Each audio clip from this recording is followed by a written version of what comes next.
things I need to say in this video are very sensitive to me. This is a personal issue.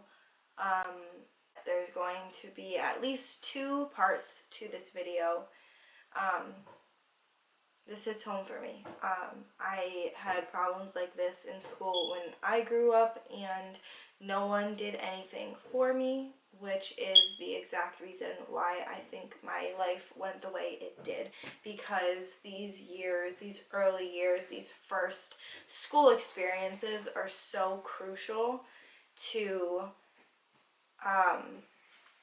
what shapes us to become who we are. Hi, baby. Hey. All the footage in this video was filmed before I truly knew the extent of what was going on. The first video is going to be really hard to watch. This is one of the days I filmed when Indy was refusing to go to school. Aspen borrowed your lunchbox. Is that your bus? Sat there for like, it sat there for the whole 20 minutes. You're gonna have so much fun. You wanna walk? You wanna walk together to the bus again? Yeah.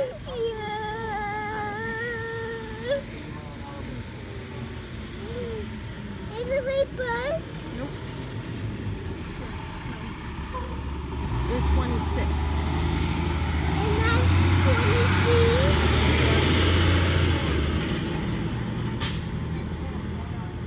You're gonna have fun. No, I'm not. Yes, you will. I really want to. I'll walk with you, okay? Okay, so, Indy had a really hard time getting on the bus today. She said all last night she didn't want to go to school. Then she said all this morning that she did not want to go to school. And then we got to the bus stop and she was excited about it. And when the bus started approaching, she said she had a bellyache, and why did she have to take the bus if she had a bellyache? So when the bus got there, everyone was getting on. I said, come on. I gave her a hug and a kiss. We walked to the bus. She refused to get on. I had to like push her towards the bus, and then once we got to the bus, I had to pick her up and put her on the steps. So, then she sat there for a while. The bus driver actually ended up yelling at us. The bus driver was like, I gotta go, like, or what'd she say? You gotta do something. Have her get on or take her off and take her home. And I was like, well, I don't have any other way for her to get to school, so if I take her off, then she can't go to school today. And the bus driver was like, well, do something. So I was like, Indy, come on, you know, the bus driver's gonna be late, we really have to go to school, and she still refused. She was crying, wouldn't go up the stairs. And the bus driver yelled, take her off and take her back home. And I'm like, well, first of all, now you just gave her a reason not to go to school when I'm here trying to reiterate the fact that we need to go to school, we have to go to school, you have to take the bus. Like, anyways, so I said, okay, well, will you let me take her to her seat? She said, no. And I said, okay. So I stood there and I'm like, Indy, you gotta go. I'm like talking to her. She's like, you have to do something. And I looked up at the bus driver and I said, if you're not gonna let me walk her to her seat, then what do you want me to do? And the bus driver said, just walk her up here and put her right behind my seat. And I was like, screw this. So I picked Indy up and I walked her to a seat and put her in a seat, and she was hysterically crying. Got off the bus, and as we walked away, she was laying down in her seat, so she didn't even wave to us or anything. Aspen said, bye, Indy, and then she said, Mom, Indy's still crying. And then Aspen said, Mom, you left Indy on the bus crying. And then I start crying, and then we're walking back to the house, and I'm bawling, and Aspen's like, why are you crying? And I'm like, 'cause Indy's crying. So I come home and I'm crying for a while, like 10 minutes, and I call the school and I ask for an update on Indy and an email for the teacher. So I emailed the teacher and they called me back like 10 minutes later with an update, and they said that she's off the bus and in the classroom and still hysterical. And now it's been an hour, so I'm actually going to call back and see if she's doing better. They said if she didn't get better, they would call me, and they haven't called me, so I'm assuming she's better. I'm going to call and see how she's doing. If you know your party's extension, dial it now. For kindergarten registration, press 1. For other student registrations, press 35099 or 35097. Or select an option from the following menu. For the main office, press 1. For the attendance office, press 2. For the school service. Wait while I transfer your call.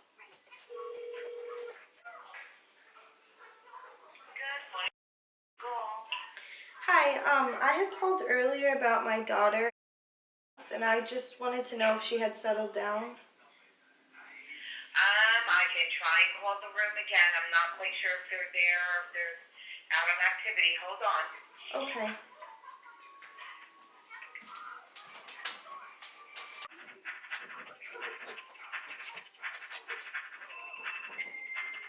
Miss Fong? Yes. She's doing well. Okay, perfect. That makes me feel a lot better. Alrighty, thank you. Awesome. Thank you so much. Bye-bye. Bye. Woo! She's feeling better. Hey, hey, hey, better. Hey. We're about to pick Indy up from the bus stop, and we will see if she had a good day or not. I'm proud of her for staying, even though she was upset. So we'll see how it went. She seems happy. Indy! Hi! Hi! Did you have a good day?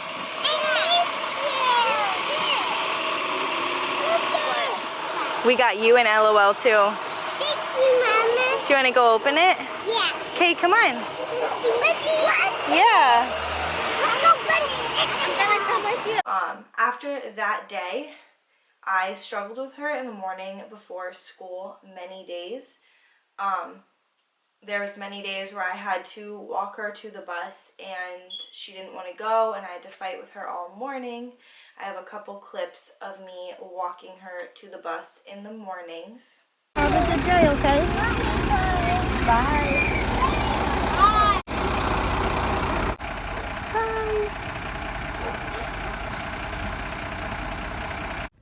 Indy, are you excited about school today?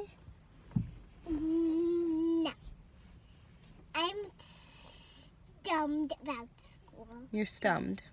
Stumped, yes. What does stumped mean? That means that you're really scared. Hi, Aspen. Hi, Aspen. Whoa. Hi, Aspen. So you're stunned. Yeah, that means what are you doing? Have a great day, guys. I'll see you at the bus stop. Ready? Is that mine? Yep. Here, hold my hand. Ready? Yeah. You're gonna have a great day, okay? Okay. Alright, guys. You what? I think Mama going with me. Yep. I like to help you. Okay, go ahead. Have a good day, okay? Whenever she would get off the bus at the end of the day, she was always happy. I have a couple clips of that. She was happy to come home. She was happy the day was over. It was just the initial getting on the bus that really bothered and triggered her. Yeah. And then Dad.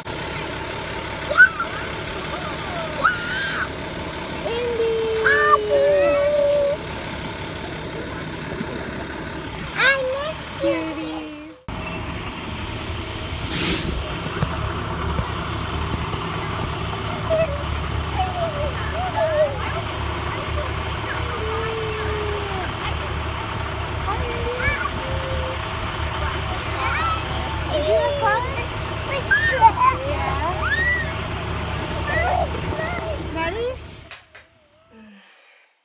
I'm gonna need receipts for this. I had got to the root of the problem with Indy, and the root of the problem was that there was a boy on the bus that was telling Indy, and in the next video we call him Luke, but Luke was telling Indy that Indy had to be his girlfriend and that she had to kiss him. And every day on the bus, he was holding her against the wall, forcing her to kiss him, and she would turn her head, she would look out the window, she would do anything she could to avoid kissing him because she didn't want to kiss him, but he was holding her down. He would steal her stuffed animal, which she was new to school, so she wanted to take her stuffed animal to school, which I understand. I shouldn't have let her take anything to school, but she wanted to take her stuffed animal to school, so she did. and he would steal her stuffed animal and tell her that she wasn't going to get it back unless she kissed him. He would take other objects of hers, like water bottles, lunchbox, and tell her she couldn't get her things back unless she kissed him. Forcing someone to kiss you is sexual harassment. Excuse me. On August 29th, I emailed Indy's teacher. I said, "Good morning.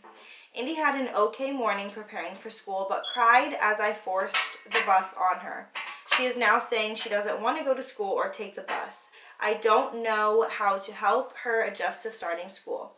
We have a calendar marked with shapes indicating the days at school and her days home. Every day we X off a day in preparation for tomorrow to ease her mind. This morning I had to carry her to a seat in the bus and she was pretty hysterical. If you have any ideas that I could use to help her, I would really appreciate them." Her teacher responded, Mrs. Turner, sorry, that's my real name. "Indica was very upset when she arrived at school today. She cried periodically throughout the day. I would continue using the calendar and maybe have her earn a reward after going to school without crying for 5 days. It takes some kids a few weeks to get adjusted to kindergarten. She has a long day at school and very little downtime and no nap. So make sure she's getting plenty of sleep at night. I know it's hard for you to put her on the bus like that, but it will get better. She did very well the first 2 days." Then September 4th, I emailed, "Good evening," her teacher. "I figured out some of the issues happening with Indy not feeling excited about school and the bus. A boy from the class has been telling Indy that she is his girlfriend and insisting she kiss him. Indy said she is trying to be nice, but he keeps putting his lips close to her face saying, 'Kiss me,' in return. She said she just keeps looking away. She said when she doesn't kiss him, he steals her stuffed animal and laughs. Most of this is happening on the bus, but she said he sits next to her in class as well. I wanted to discuss in person, but the school said email was the best option. Indy believes his name is blank. I know that a young boy of their age does not know that this is inappropriate, and I don't think he means any harm by it. He may have older siblings and may have seen them kissing girlfriends. I also don't want to make a mountain out of a molehill. I know kids tease and mess with each other, but the kissing is a little too much. Indy is uncomfortable, and I want her to have a good time in school and be able to enjoy it. I was wondering if you have any suggestions. We have been telling her to tell him no thank you. She said he just keeps doing it and doesn't stop. She tries to sit away from him on the bus, but after her seat partner gets off the bus, he switches multiple times between her and his friend. When she tries to ignore him kissing her and he steals her puppy, she is very upset that he is going to break her toy the way he steals it. She says her belly aches every time she sees the bus coming and doesn't want to go to school anymore. She said she told him she doesn't want to kiss him or be his friend, but he doesn't listen. Therefore, I am not quite sure what to do in this situation. I am available whenever if you would like to discuss this in person or over the phone. Thank you in advance." She responded the same day. Hi, Kelsey. Unfortunately, I have moved a few students around yesterday and he no longer sits next to Indy in class. I will let the bus driver know and the office staff about the bus incident. Please tell Indy to let me know when this happens in class. On an average day, there are 4 adults in the class all day, so she can tell any of the adults in the room. It would be best if Indy leaves the stuffed animal at home. Toys and stuffed animals are not allowed in school. I will call you tomorrow so we can discuss the matter in more detail. She never called me. We never spoke on the phone about it. I responded, I apologize about her having the stuffed animal. It was one of the only ways I could get her to come to school. I will talk to her and tell her that she can no longer bring it. Thank you for getting back to me. I appreciate it. And he was bullying my sister, and that was so rude. The next clip you're going to see is a write-up from 2 weeks prior that Indy had hit a boy in the face.